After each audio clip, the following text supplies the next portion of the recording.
बिस्मिल्लाहिर्रहमानिर्रहीम। अस्सलाम वालेकुम नाज़रीन।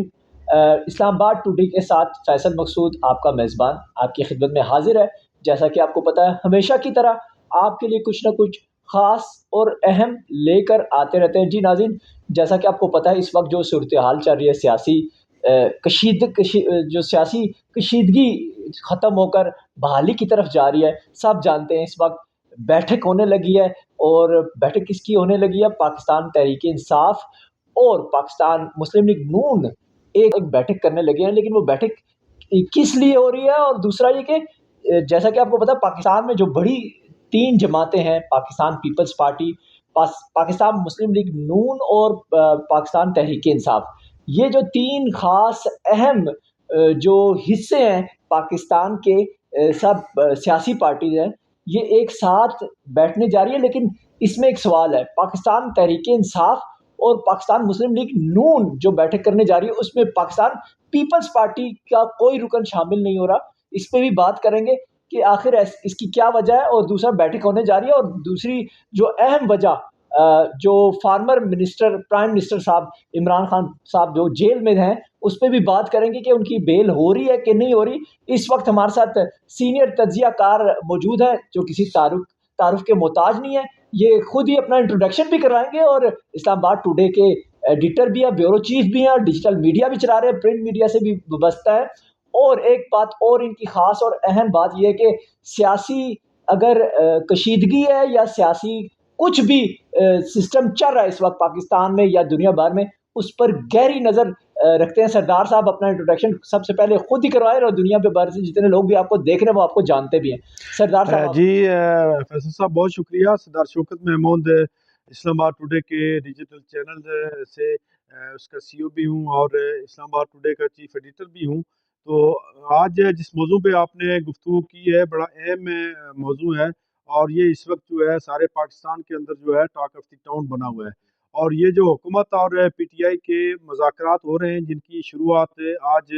हो चुकी है और स्पीकर कौमी असम्बली जो है सरदार अय्याज सादक ने जो है वो इसको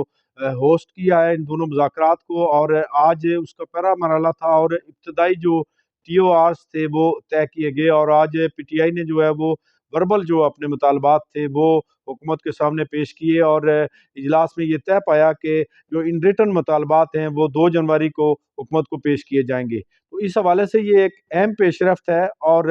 पीटीआई के बानी चेयरमैन इमरान खान जो इस वक्त अडाला जेल में 1.5 साल हो गया है जिनको जेल काटते हुए, तो उन्होंने ये ऑफ़र की थी कि हुकूमत के साथ हम मुज़ाकरात करने के लिए तैयार हैं और उन्होंने बाकायदा एक कमेटी भी तश्कील दी थी। लेकिन जो है हुकूमत पिछले 1 हफ़्ते से लैतोलाल से काम ले रही थी। लेकिन गुज़िश्ता 2 दिन कबल जो है स्पीकर कौमी असम्बली सरदार अय्याज सादक ने ये इनिशिएटिव आज बाकायदा तौर पर शामिल हुए और आपने तज़किरा किया पीपल्स पार्टी के हवाले से, तो यकीनी तौर पर पीपल्स पार्टी भी इसमें शामिल है क्योंकि आज साबिक़ वज़ीर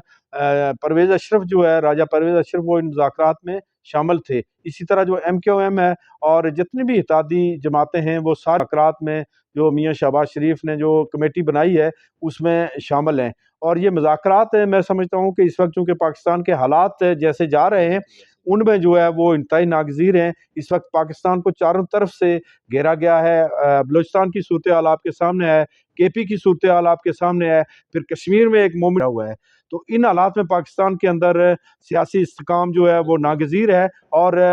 माशी इस्तेकाम भी ज़रूरी है, के लिए सियासी इक़दाम जो है वो ज़रूरी है। तो इस हवाले से मैं समझता हूँ कि आज ये शुरुआत जो है ये बहुत अच्छी है और इसके लिए जो है वो ये पाकिस्तानी अवाम के लिए खुशाइन बात है क्योंकि इस वक्त जो है वो अपोजिशन और हुकूमत की दूरी की वजह से और ख़ास तौर पर जो 24 नवंबर को धरना हुआ था जिसके नतीजे में बहुत सारी कैजुअलिटीज़ हो गई थी जिसमें रेंजर के लोग भी शहीद हुए थे और पीटीआई के 12 जो कारकुन थे वो भी शहीद हो गए थे। और उसके बाद जो डेवलपमेंट्स हुई थी, कल आपको इल्म है कि 9 मई के जो वाक़या हुआ था उस हवाले से पीटीआई के जो 25 कारकुन थे उनको भी सज़ाएँ सुनाई गई थी 1.5 साल से लेकर 10 साल तक। तो ये सूरत-ए-हाल चल रही थी और इसी दौरान जो है यो अभी मुज़ाकरात जो हो रहे हैं ये खुशाइंद ہے, اور اس کو میں سمجھتا ہوں کہ پاکستان کے عوام، پاکستان کی جرنلسٹ کمیونٹی، پاکستان کی وکلا کمیونٹی اور غرض یہ ہے کہ سول سوسائٹی سارے اس کو ایک اچھی نظر سے دیکھ رہے ہیں، اور ہماری توقع یہ ہے کہ یہ مذاکرات جو ہے نتیجہ خیز ہونے چاہیے، رزلٹ اورینٹڈ ہونے چاہیے، تاکہ جو ہے اس کا فائدہ جو ہے ایک عام آدمی کو پہنچے، اور جس طرح ملک پاکستان جو ہے چاروں طرف سے گھیرا ہوا ہے، اس کو بین الاقوامی سطح پہ، اندرونی سطح پہ جو خلفشہ، اس کا واحد حل یہی ہے استحکام کا کہ سیاسی جماعتوں کے درمیان، اور خاص طور پر جو میں یہ سمجھتا ہوں کہ اگلے مرحلے میں اسٹیبلشمنٹ مذاکرات کا حصہ بننا چاہیے، چونکہ وہ ایک بڑے اسٹیک ہولڈر ہیں اس حوالے سے۔ سردار صاحب بہت شکریہ، لیکن یہ مجھے بتائیں کہ مثبت پہلو تو آپ نے سارے اس کے اجاگر کر دیے ہیں اس بیٹھک کے، آپ کو کوئی منفی پہلو اس کا نظر آ رہا ہے اس بیٹھک کا؟ دیکھیں جی، منفی جب بھی آپ کو کوئی، جب بھی جتنا بڑا جھگڑا بھی ہو، فیصل صاحب آپ خود بڑے سینئر جرنلسٹ ہیں، آپ انٹرنیشنل فورم پہ بھی گئے ہیں، آپ نے ساری جگہوں پہ اور پوری دنیا کی سیاست کا آپ کو علم ہے، امریکہ کے آپ نیشنلٹی ہولڈر ہیں، وہاں کی سیاست کا بھی آپ کو پتہ ہے، تو جب بھی کوئی جھگڑا ہو، کوئی تصادم ہو، تو اس کا الٹیمیٹ جو نتیجہ ہوتا ہے وہ ڈائلاگ کے ذریعے ہی حل ہوتا ہے۔ تو میں سمجھتا ہوں کہ پاکستان جو اس ریجن میں ہے، پاکستان ایک اٹامک قوت ہے، اس وقت بین الاقوامی طور پر بھی پاکستان کے خلاف سازشوں کی طرف سے جو سینکشن لگی ہیں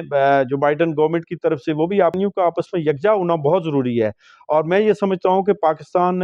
ہے تو فوج بھی ہے، باقی ادارے بھی ہیں، سیاسی جماعتیں بھی ہیں، سیاست بھی ہے، اگر پاکستان نہیں ہے تو پھر میں سمجھتا ہوں کہ یہ ساری چیزیں جو ہے وہ بے معنی ہو کے رہ جاتی ہیں۔ تو اس لیے ہم یہ سمجھتے ہیں کہ دفاعی طور پر، سیاسی طور پر، معاشی طور پر، جغرافیائی طور پر ایک مضبوط تر پاکستان جو ہے وہ عام لوگوں کے فائدے کے لیے ہو سکتا ہے، اور جنوبی ایشیا کی جو امن کی صورتحال ہے اس کے لیے بھی ایک مستحکم پاکستان ضروری ہے۔ بہت شکریہ سردار صاحب، آپ تو ماشاءاللہ مثبت اور منفی دونوں پہلو بتا دیے، عوام بھی اس وقت جانتی ہے اور ان کے دلوں میں کیا چل رہا ہے کہ واقعی مثبت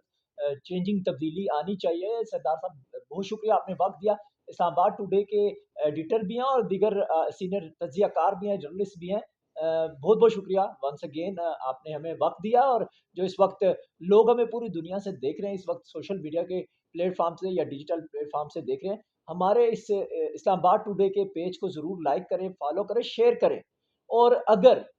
آپ کے ذہن میں کچھ خاص آئیڈیاز آ رہے ہیں اس کو لے کر، ضرور کمنٹس میں ہمیں آگاہ کریں۔ تب تک مجھے اپنے میزبان فیصل مقصود کو اور سردار شوکت صاحب کو اجازت دیجیے۔ اللہ نگہبان۔